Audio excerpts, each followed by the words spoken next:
पिछले क्लास में हम लोगों ने साइन कन्वेंशन के बारे में जाना था, जिसमें ये जाना था कि ऑब्जेक्ट डिस्टेंस u को कब प्लस लेना है, कब माइनस लेना है, इमेज डिस्टेंस को कब प्लस लेना है, कब माइनस लेना है। इन सब बातों के बारे में हमने देखा था। आज हम पिछले क्लास से आगे बढ़ेंगे और सबसे पहले हम आपको मिरर फार्मूला बताएंगे। मिरर फार्मूला क्या होता है, फिर उसके बाद मैग्निफिकेशंस बताएंगे और कुछ उदाहरण भी, कुछ एग्जांपल्स भी करके दिखाएंगे। तो सबसे पहले हम लोग मिरर फार्मूला से आज के क्लास की शुरुआत करते हैं।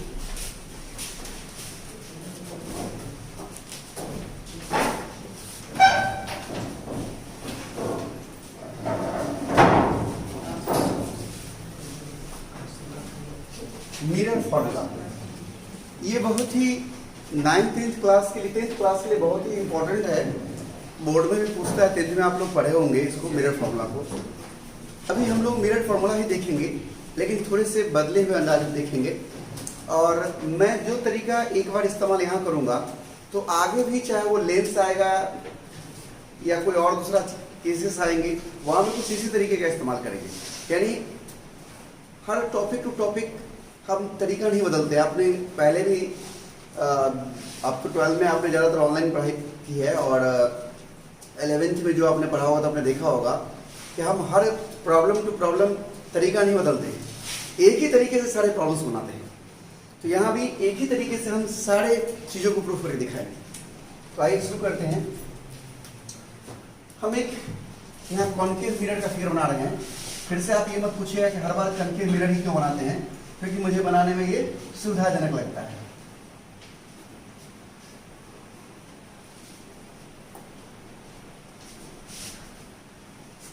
ये हमारा होल है, ये हमारा ऑब्जेक्ट है। और आप लोगों को हम पहले ही कह चुके हैं कि जब नहीं कुछ कहे तो आप लोग क्या समझेंगे, पैराक्सियल रे। किसके बारे में हम बात करेंगे, पैराक्सियल रे के बारे में। तो अभी हम पैराक्सियल रे के बारे में बात कर रहे हैं। ये रे यहाँ इंसिडेंट हुआ इस पॉइंट ए पर। अब जिस पॉइंट पर रे इंसिडेंट होता है, वहां पर नॉर्मल खींचने के लिए हम लोग क्या करते हैं, सी से मिला देते हैं। मान लीजिए कि सी कहीं यहाँ है, सी कहीं यहाँ है, सी से हम इसे मिला देंगे। दिख रहा है आप लोगों को, ये जो हमने मिलाया यही हमारा क्या है, नॉर्मल हो गया। कहाँ पर, पॉइंट ए पर। समझ रहे? अब यहां से रे क्या होगा, रिफ्लेक्ट होगा, और ये रिफ्लेक्ट होकर के रे कुछ ऐसे आ गया। एक रे को हम ऐसे भेजते हैं।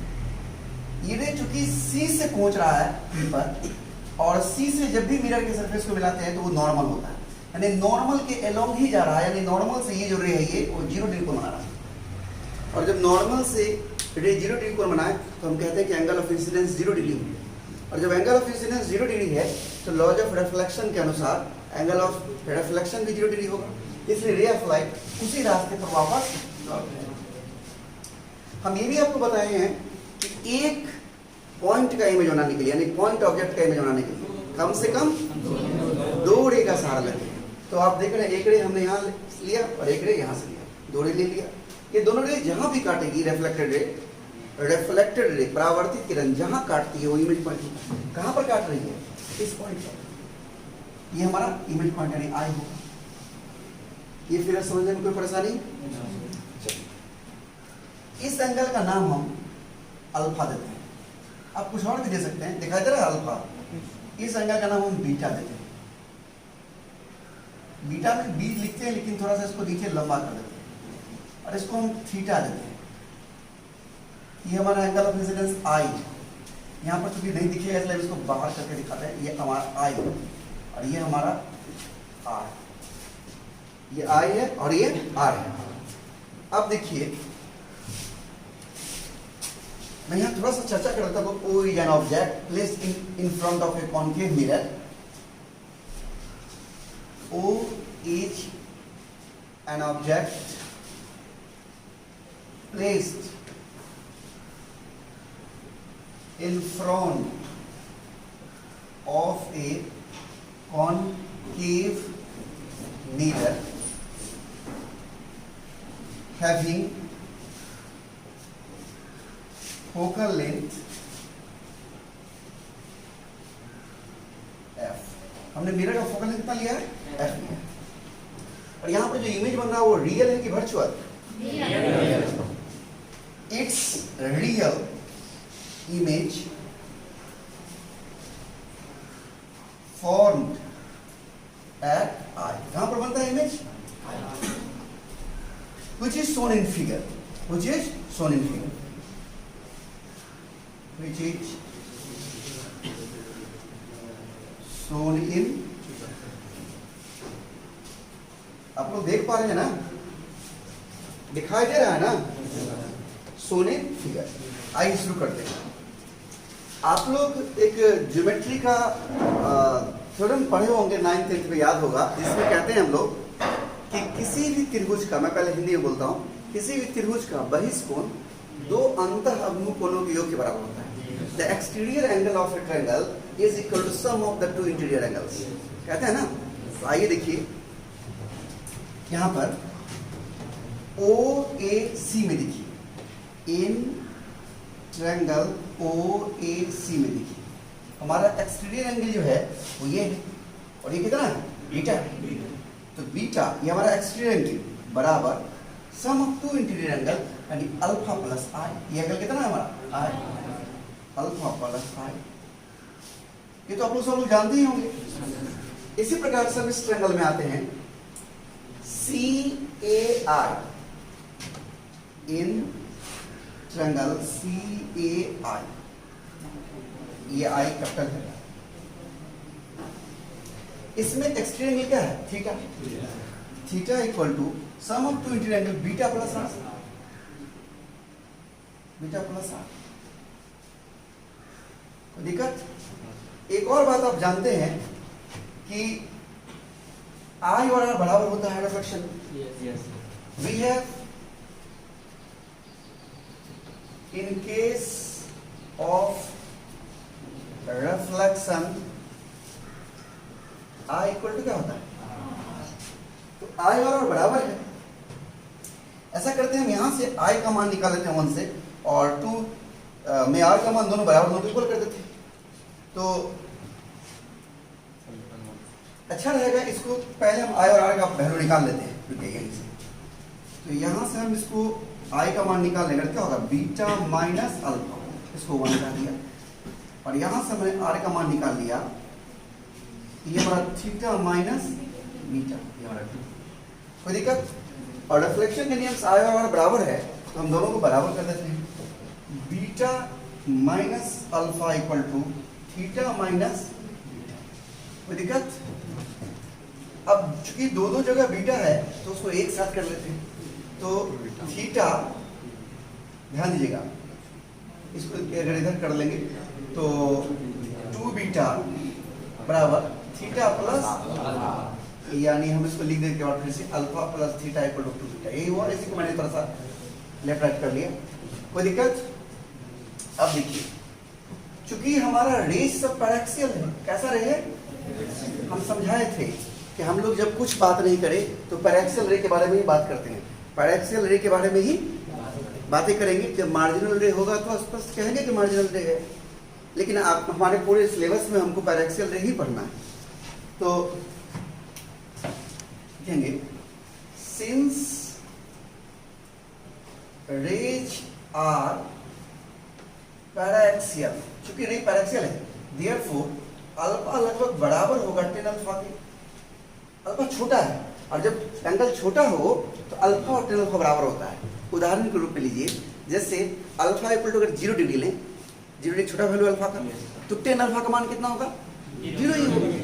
यानी जब अल्फा छोटा हो तो टेन अल्फा और अल्फा बराबर होता है, और जब बराबर होगा तो यहाँ पर अल्फा इक्वल टू क्या होगा? AP। आप कहेंगे सर ये AP कैसे ले रहे हैं? आपको तो ऐसे लेना चाहिए ना, ऐसे लेना चाहिए, नहीं कैसे ले रहे हैं? तो इसका जवाब ये है कि पैरेक्सियल रे जब होता है तो A जो है वो P के बहुत पास होता है। हम बताए थे ना, छोटा अपर्चर होता है, हम बताए होंगे स्मॉल अपर्चर होता है। पैरेक्सियल रे का के लिए कंडीशन ही है कि अपर्चर स्मॉल होना चाहिए। तो A बहुत पास है P के, कहीं A यहाँ कहीं होगा, लेकिन हम फिगर में दिखा रहे हैं, थोड़ा दूर दिखा रहे हैं। A वास्तव में कहाँ है? इस P के नजदीक है, इसलिए AP एक स्ट्रेट लाइन जैसा होगा, AP divided by PO, AP divided bye, और इसी प्रकार बीटा हमारा जो होगा बीटा वो क्या हो जाएगा, तो बीटा हो जाएगा AP divided bye PC, AP divided bye, और थीटा हमारा हो जाएगा tan थीटा हो जाएगा हमारा tan थीटा, और वो क्या होगा AP डिवाइडेड बाय PI। अब हम अल्फा बीटा और थीटा का मान इक्वेशन 3 में रखते हैं, putting the value of alpha beta and theta in equation 3।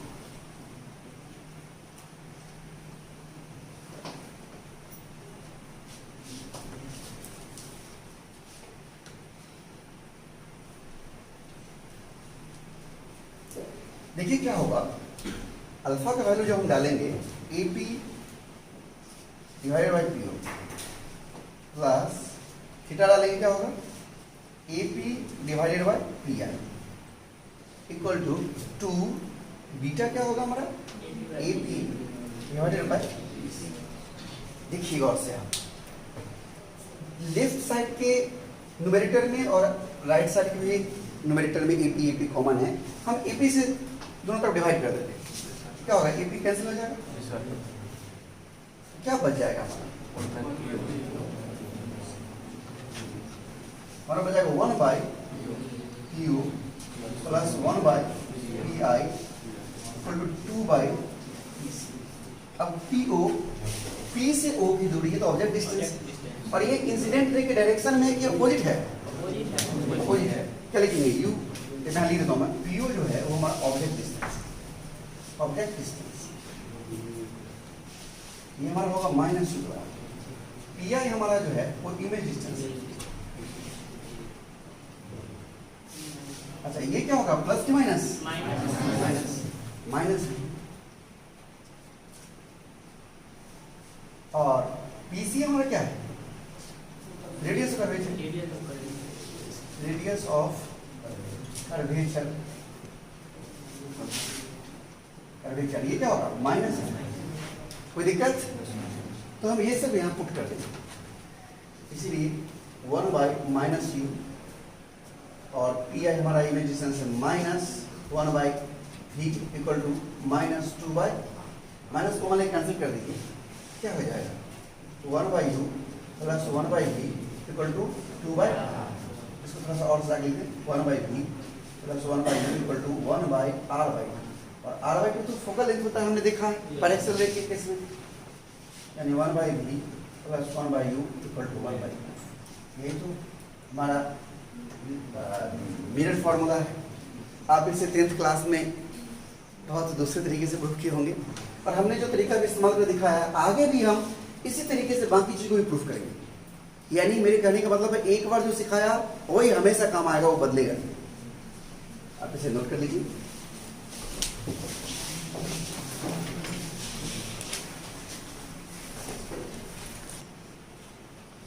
यहाँ पर अभी आपने जो मिरर फार्मूला देखा, इसमें सबसे खास बात जो गौर करने वाली है, यहाँ पर हमने ऑब्जेक्ट डिस्टेंस PO के लिए माइनस U लिखा था, सीधे सीधे U भी लिखा जा सकता था।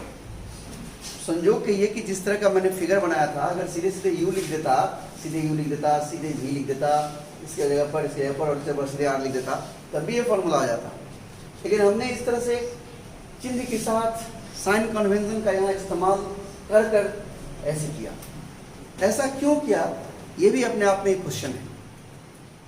तो इसका जवाब ये है कि जब हम इस फॉर्मूला को प्रूव करने के लिए एक फिगर बनाए थे, अभी मैंने बोर्ड साफ करके मिटा दिया, आपने देखा होगा यहाँ पर, तो वो फिगर एक पार्टिकुलर केस था, एक खास केस था जिसमें कि ऑब्जेक्ट किसी खास जगह पर था और उसका इमेज किसी खास जगह पर बन रहा था। लेकिन जब हम प्रॉब्लम्स बनाने जाएंगे या किसी और भी दूसरे सिचुएशन से बात करेंगे तो कोई और सिचुएशंस होंगे। तो इस फॉर्मूला को जो अभी आ रहा है उसको एक जनरल केस बनाने के लिए, एक स्पेशल केस से, एक विशेष स्थिति से एक जनरल केस यानी सभी स्थितियों के लिए काम करने योग्य बनाने के लिए साइन कन्वेंशन का इस्तेमाल किया जाता है। यानी साइन कन्वेंशन एक स्पेशल केस को क्या किया है, एक जनरल केस बनाया है जो कि सबके लिए मान्य हो। हर जगह एप्लीकेबल हो। अब फिर एक सवाल उठता है, जब आप प्रॉब्लम बनाने जाएंगे और इस फॉर्मूला का इस्तेमाल करेंगे, फिर वहां पर आपको भी का, यू का और एफ के प्रॉपर साइन को ख्याल रखना पड़ेगा कि कहाँ भी को प्लस ले, कहाँ यू को प्लस या माइनस ले, कहाँ एफ को प्लस या माइनस ले। तो वहां पर जो दोबारा से हम ख्याल रखते हैं, तो इस जनरल केस को जो सभी स्थितियों में लागू होने वाला है, उसको उस प्रॉब्लम के हिसाब से एक स्पेशल केस में डालते हैं। बात समझे? ये एक जनरल फार्मूला है जिसको उस प्रॉब्लम में दिए गए परिस्थिति, सिचुएशन के हिसाब से एप्लीकेबल हो। इसके लिए फिर से वहां पर एक बार साइन कन्वेंशन का इस्तेमाल करते हैं, यानी दो बार साइन कन्वेंशन का इस्तेमाल होगा। एक बार फॉर्मूला को डिराइव करने वक्त, एक बार इससे प्रॉब्लम्स बनाने वक्त। बात समझ में आया? ये होता है। अभी हम आपको थोड़ा सा मैग्निफिकेशन के बारे में चर्चा करेंगे और उसके बाद जाकर के हम समय रहेगा तो कुछ एग्जांपल्स भी करके दिखाएंगे। तो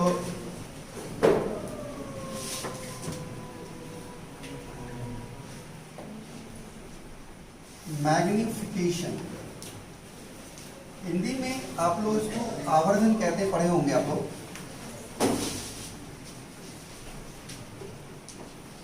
कोई व्यक्ति बता सकते हैं कि आवर्धन क्या होता है, किसे कहते हैं? किसी को याद हो? क्योंकि 10th क्लास में ये पढ़े होंगे आप लोग। एकदम सही कहा गया है। इसमें थोड़ा सा हम एक शब्द खाली बदल देंगे, जिस बाहर करेंगे कि साइज ऑफ इमेज, यानी प्रतिबिंब की साइज। क्योंकि हम ऊंचाई की बात सिर्फ इसलिए नहीं कर रहे हैं कि ऑब्जेक्ट हमेशा ऊंचा यानी स्टैंडिंग पोजीशन में ट्रांसवर्स हो, ये कोई जरूरी नहीं है। लॉन्गिट्यूडनल ऑब्जेक्ट भी हो सकता है, जो हम लोग देखेंगे, चर्चा करेंगे अभी। तो यहाँ पर हम लोग बोलेंगे कि साइज ऑफ ऑब्जेक्ट और साइज ऑफ इमेज की रेशियो को मैग्निफिकेशन कहते हैं। ये मैग्निफिकेशन बताता है कि इमेज कितना गुना है ऑब्जेक्ट की। Image is how much times object, object कितना गुना है। समझ रहे हैं?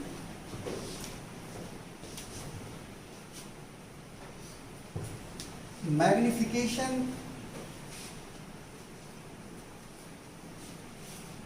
tells us image is how much times the object. Image वस्तु के कितने गुना है? 2 गुना है कि 1.5 गुना है कि आधा है कि 4 गुना है? Therefore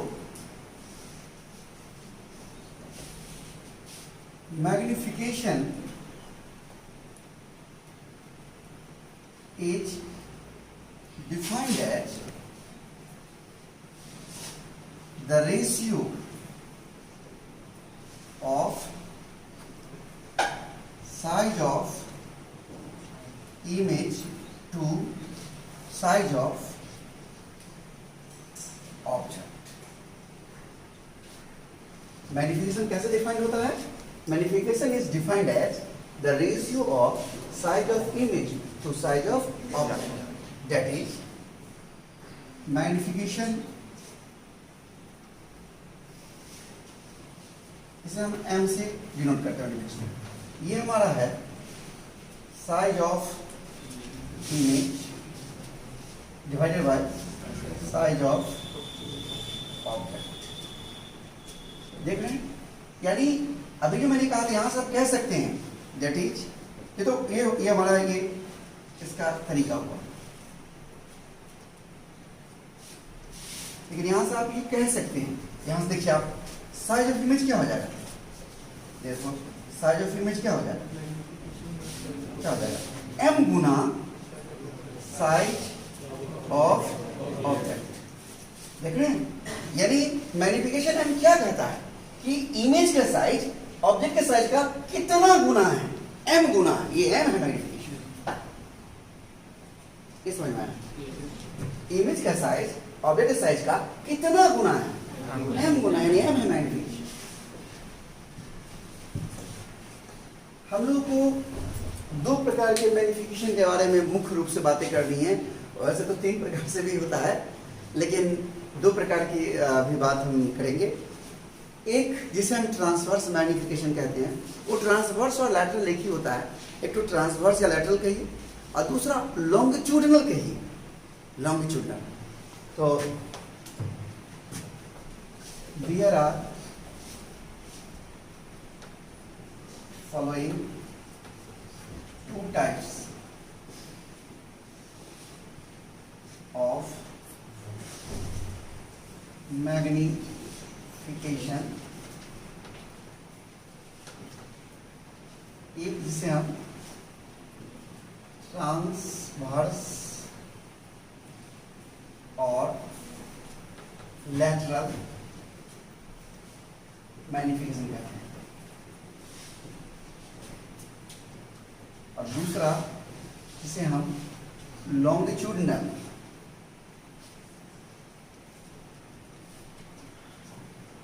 कभी कभी लोग इसको एलोंग एक्सिस रखते हैं, प्रिंसिपल एक्सिस ले एक्सियल भी कह देते हैं, लॉन्गिट्यूडनल और एक्सियल मैग्निफिकेशन।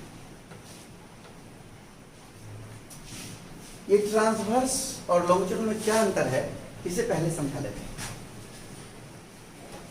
ट्रांसवर्स और lateral magnification.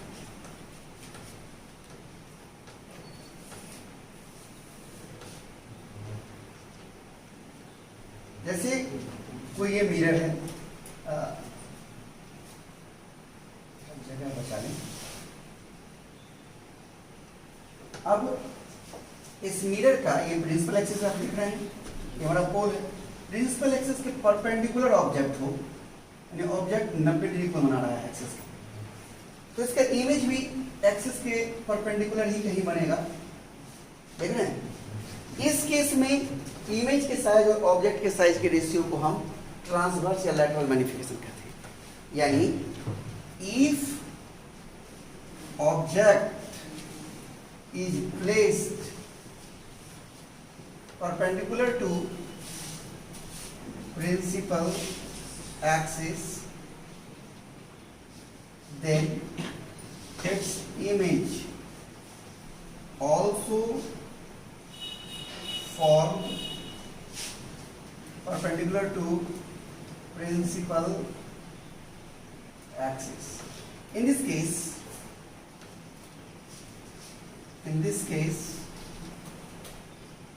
the size of image to size of object is called transverse or lateral, transverse or lateral magnification, lateral magnification।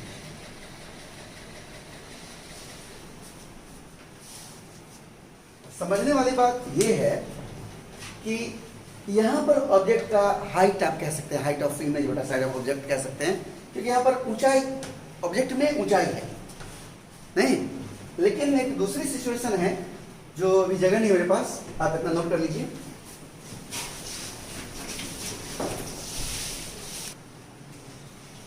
ये जो दूसरा मैंने बताया था एक्सियल या लॉन्गिट्यूडनल मैग्निफिकेशन, वो किसे कहते हैं वो देख लेते हैं, फिर हम ट्रांसवर्स मैग्निफिकेशन के लिए मैथमेटिकल एक्सप्रेशन डिराइव करेंगे।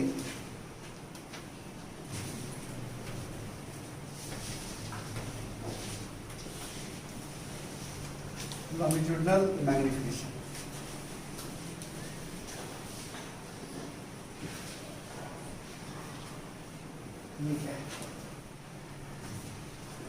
तो इसमें क्या होगा कि हम लोग ऑब्जेक्ट को प्रिंसिपल एक्सिस के अलोंग रखेंगे।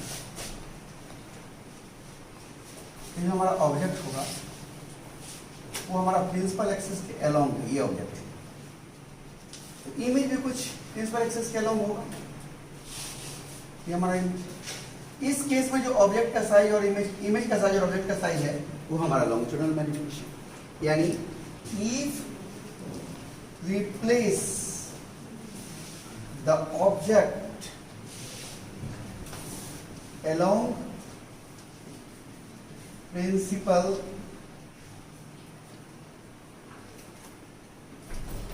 axis, then its image also form along principal axis. In this case, is the side of image to side of object is called longitudinal या axial magnification.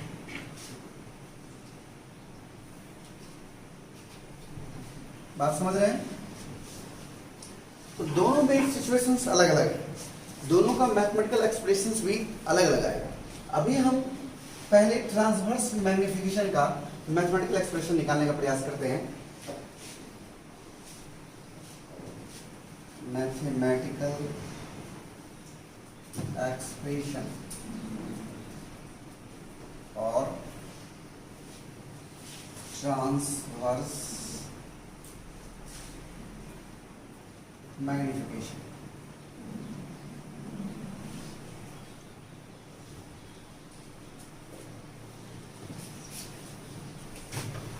तो यहां पर देखिए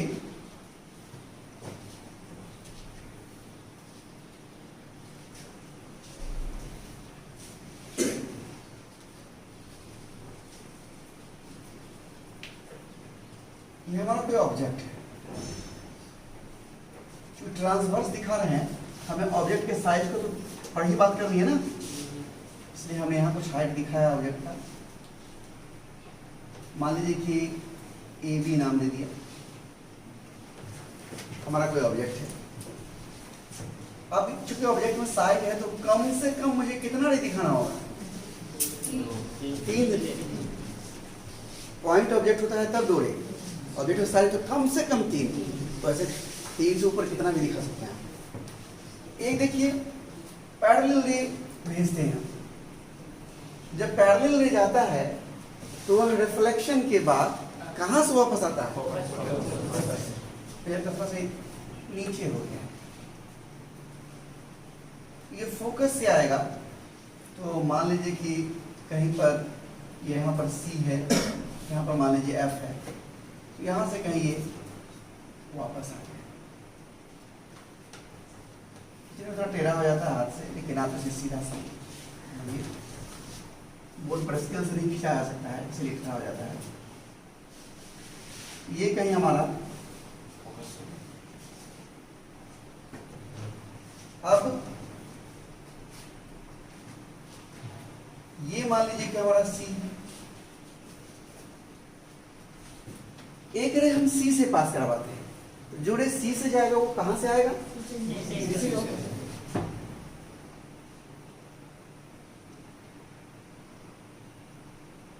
जब भी हम बनाएंगे डी डायग्राम तो ध्यान रखेंगे कुछ कुछ महत्वपूर्ण बिंदु हैं जिसको लेकर हम डायग्राम खींचेंगे। जैसे सी को लेकर हमने खींचा, यहाँ सी से दिखाया, ये सी है,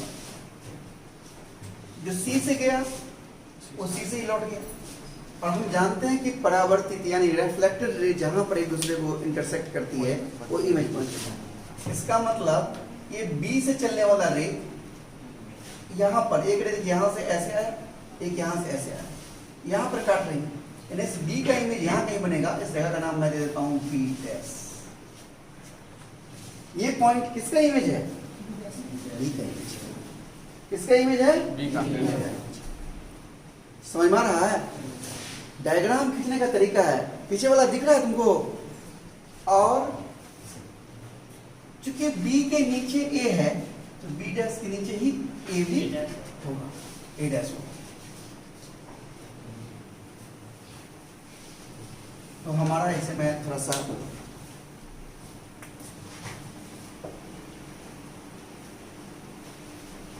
ये हमारा बी डैश ए डैश, यही हमारा इमेज होगा।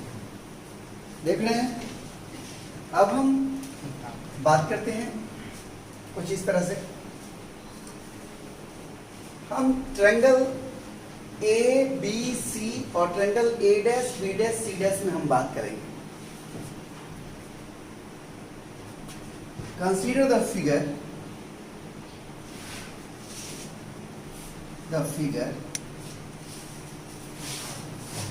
AB is an object and its real image is A dash B dash, और उसका वास्तविक प्रतिबिंब हमारा A dash B dash। आप देखिए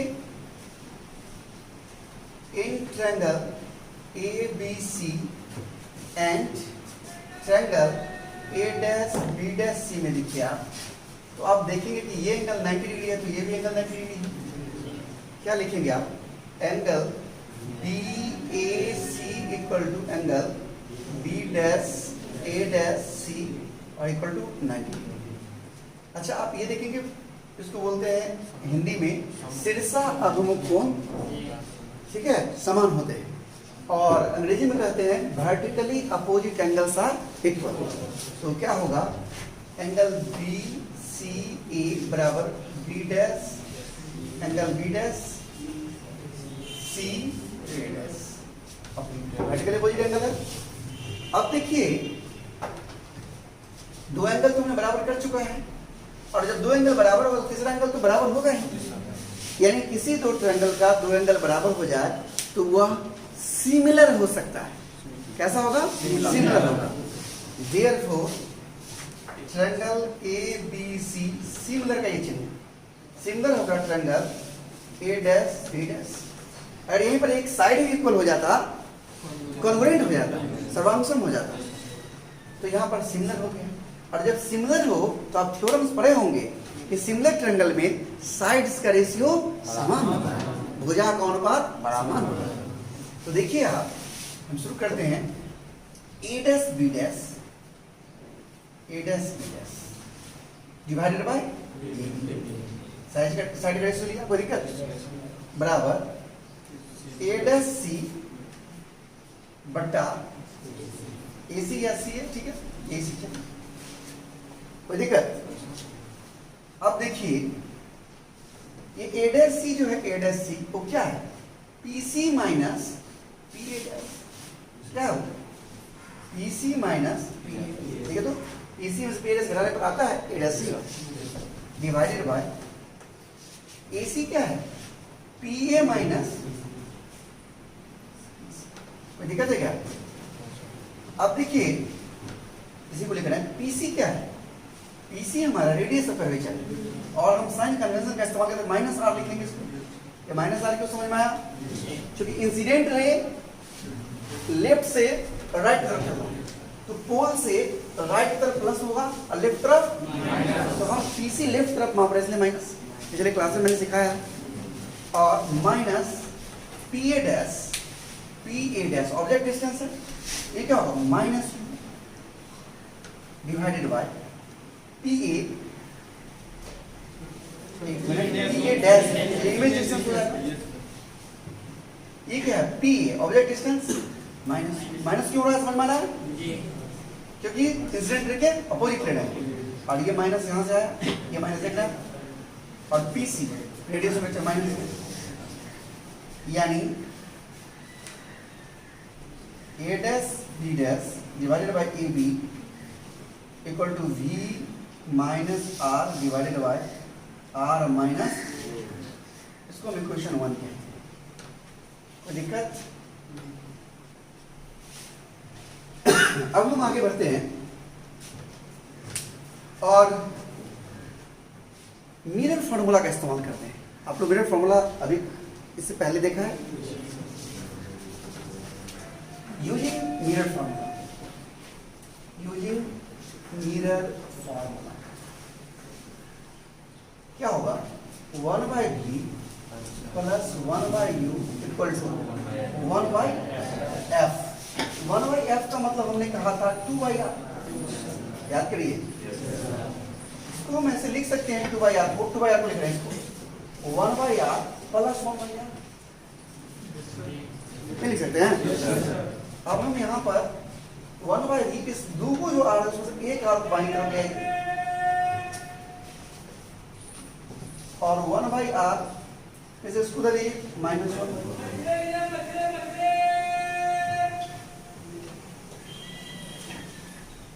एलसीएम इसका क्या है? V R R minus equal to U R, यानी यू माइनस। कोई दिक्कत? हम आर से कैंसिल भी कर सकते हैं, तो ये क्या हो जाएगा? हमसे लिखेंगे R minus V divided by U minus R, तो इस वी को उधर ले जाएंगे वी बाई। देख रहे हैं? अब हम यहाँ पर माइनस कॉमन रेसिप्रोकल ले लें। माइनस कॉमन ले क्या होगा? वी माइनस, हम माइनस कॉमन ले लें, इसमें माइनस कॉमन क्या होगा?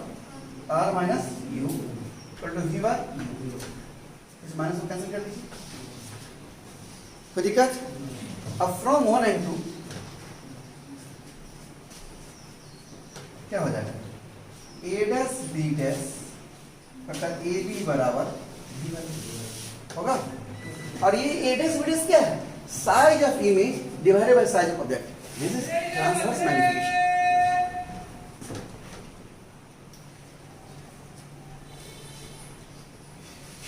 Transverse magnification m equal to क्या है? v बाई यू, यानी image distance by object distance.